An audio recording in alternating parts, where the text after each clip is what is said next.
আমার ওয়াশরুমে, এখানে আমি কাপড় খুলবো, আমাকে বিবস্ত্র অবস্থায় উলঙ্গ অবস্থায় সে দেখতে তার খুব মজা লাগে, এই জন্য দেখার জন্য বসিয়ে আছে।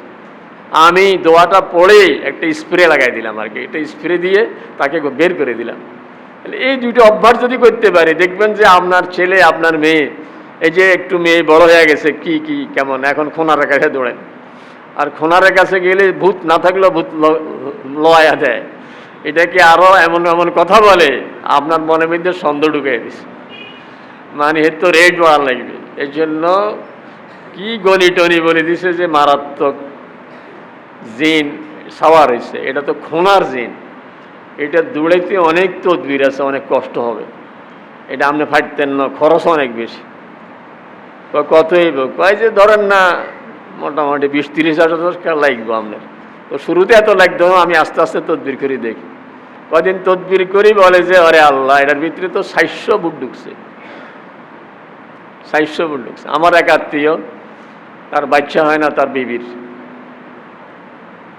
তো তদবির টদবির সব করে কে তারে তাল দিছে, এক খোনারে কাছে গেছে, খোনারে কয় যে 600 ভূত আছে তার পেটের ভিতরে, এই জন্য তার বাচ্চা হয়।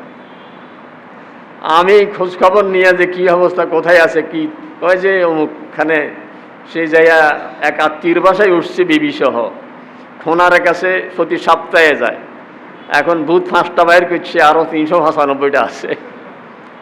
আমি বললাম যে চলিয়ে আসতে গো, কিচ্ছু লাগতো না, এমনি ভালো হয়ে যাবো, চলিয়ে আসতে গো, আমার বাসা ঢুকলে শয়তান এমনি চলে যাবে, কিচ্ছু লাগে নাই, পরে বাচ্চা হয়েছে এমনি।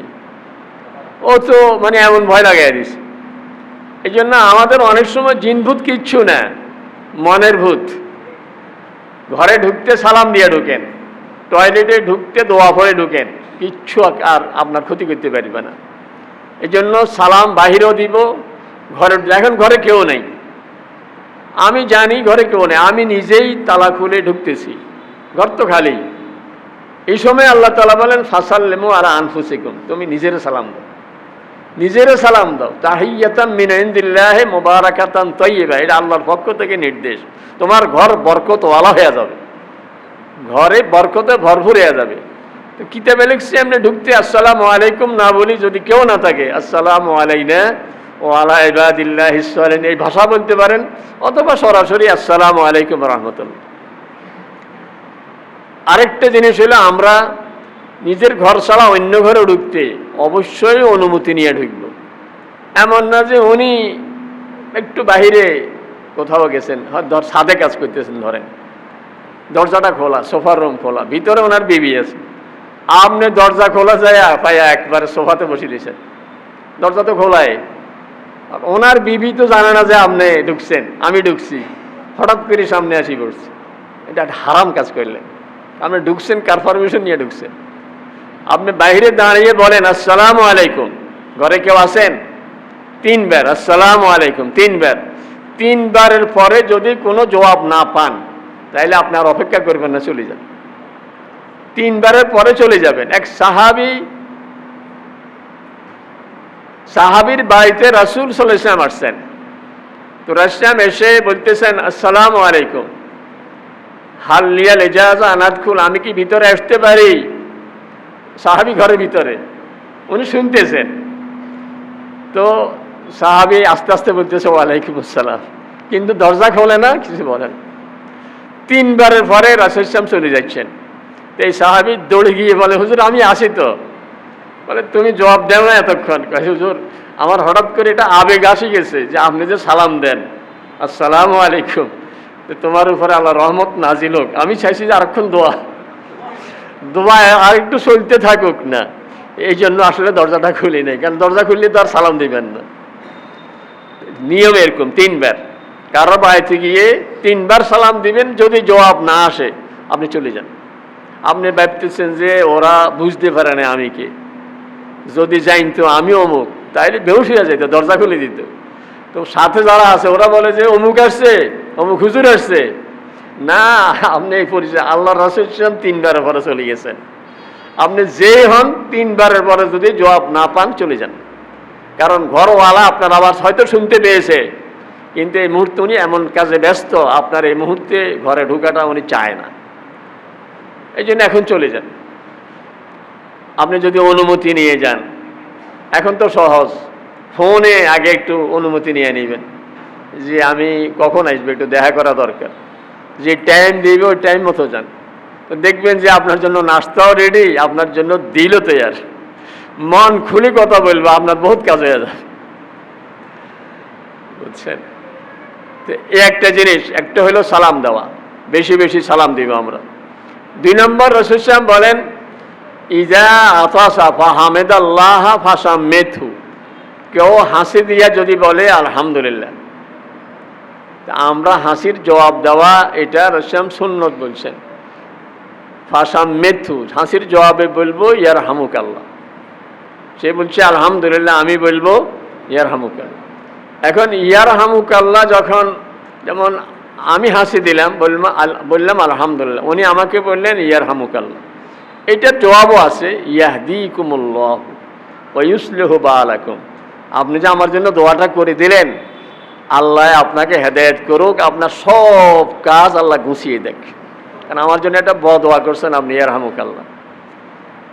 ইমাম আবু দাউদ রাহমাতুল্লাহ আলাইহি, উনি নৌকায় করে যাইতেছেন, খালের পাড়ে, নদীর পাড়ে, ওই চরে একটা লোক হাসি দিয়ে বলছে আলহামদুলিল্লাহ। আবু দাউদ রাহমাতুল্লাহ আলাইহি তার জবাব দিতে চাইতেছেন, কিন্তু হাসির আওয়াজ শুনছেন, আলহামদুলিল্লাহ শুনতে পেয়েছেন। এখন আবু দাউদ রাহমাতুল্লাহ আলাইহির আওয়াজ ছোট, উনি আওয়াজ দিলেও পর্যন্ত যাবে না। তো নৌকাওয়ালারে বলতেছে যে ভাই নৌকাটা একটু কাছায় নাও, আমি বেটারে ইয়ারহামুকাল্লাহ বলি। তো এই নৌকার ধরেন আরো আরোহী যাত্রী যারা আছে, ওরা বললো ধরেন আমাদের টাকা দেয়টার জন্য আবার নৌকা ভিড়াবেন, লাগবে না, চলেন। তো উনি নৌকাওয়ালারে রাজি করে নিছে যে ভাই তোমারে 1 দিরহাম দিবে। 1 দিরহাম মানে এখন বর্তমান বাজারে প্রায় 300 টাকা। তোমারে 1 দিরহাম দিব, তুমি একটু নৌকাটা কাছে নিয়ে যাও। তো নেওয়ার পরে উনি ওই বেটারে বললেন ইয়ারহামুকাল্লাহ, বাস নৌকা যথাযথভাবে চলে গেছে। রাতে যারা যাত্রী, যারা সাথী, যারা আরোহী, এরা স্বপ্নে দেখে যে তোমরা কইছিলে আবু দাউদ তো 1 দিরহাম দিয়ে জান্নাত কিনে নিয়ে গেছে।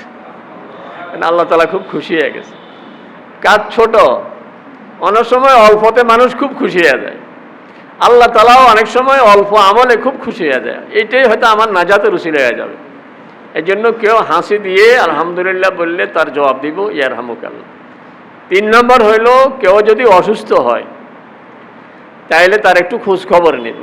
একটা লোক অসুস্থ আজকে কতদিন, হয়তো তার ওষুধ আনার মতো লোকও নাই, তার হাসপাতাল নেওয়ার মতো লোকও নাই, আমি একটু খবর নিব। রাসূল সাল্লাল্লাহু বলেন কেউ যদি একজন রুগী দেখতে যায়, আমাদের ডাক্তার সাহেবদের কত বড় মানে নেকের সুযোগ যে রুগী দেখতে যাবেন উনি, তো বলেন যে 70,000 ফেরেশতা সারাদিন ওনার জন্য দোয়া করতে থাকবে। শুধু নিয়ত করবে রুগী দেখার, পয়সা তো এমনি পাইবে। মুসা আলাইহিস সালামের মায়, মুসা আলাইহিস সালামকে তো নিজের ফলা দুধ খাওয়াইছে, পয়সা পাইছে না? ফেরাউনের থেকে পয়সা পাইছে না, পয়সা তো পাইবে, নিজের ফলা নিজের দুধ খাওয়াইছে।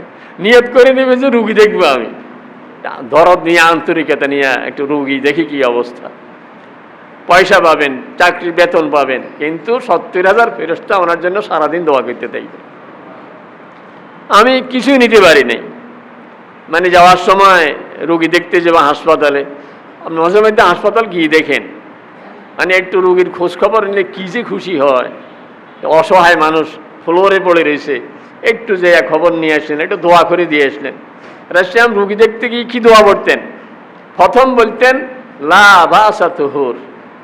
এই যে একজন ডাক্তার সাহেব রুগী দেখি যদি বলে যে এটা ভালো হয়ে যাবেন ইনশাআল্লাহ, রুগী 12 আনা এমনি ভালো হয়ে গেছে, এরপরে যদি প্রেসক্রিপশন লেখে বা ওষুধ টষুধ দিয়ে দেয়, কিন্তু প্রথম যে বলছে ভালো হয়ে যাবেন ইনশাআল্লাহ, বাস এটাই বড় চিকিৎসা। এই জন্য রুগী দেখতে গেলে প্রথম হইল লা বাসা তুহুর, কোনো সমস্যা নেই, ভালো হয়ে যাবেন, ভালো হয়ে যাবেন। আর গিয়ে যদি বলি ওরে আল্লাহ এটা তো আমার বাইর হয়েছিল এই রোগ, এ তো মারাই গেছে, এই রোগে মানুষ বাঁচে না। রুগীর পাশে যায় আপনি এমন কথা বললেন, রুগী মরার আগে মরে গেছে, রুগী শেষ হয়ে গেছে। না, রুগী দেখতে যাব তার জন্য দোয়া করে দিয়ে আসবো। প্রথম যেটা কথা, আরবি না পারলে বাংলাতে বলেন। আরবি হলো লাবাস, লাবাস মানে নো প্রবলেম, কোনো সমস্যা নাই, তহুর ইনশাআল্লাহ, ইনশাআল্লাহ ভালো হয়ে যাবেন। এরপরে দোয়া আছে আসিবিল বাস রব্বান নাস ইশফি আনতা শাফি লা শিফা ইল্লা শিফাউক শিফা আল্লাহ ইউগাদিরু সুকমা। আয় আল্লাহ, শেফা দেওয়ার মালিক আপনি। ওষুধ খাচ্ছি, ডাক্তার দেখাচ্ছি, এটা উসিলা হিসাবে, কিন্তু আপনি যাকে সুস্থ করে দেন সে সুস্থ হয়। আল্লাহ এই রোগীটাকে এমন সুস্থ করে দেন যাতে আর কোনো রোগে তার না থাকে।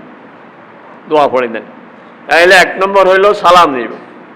2 নম্বর হইল কেউ হাসি দিয়ে আলহামদুলিল্লাহ বললে হাসির জবাবে ইয়ারহামুকাল্লাহ বললে।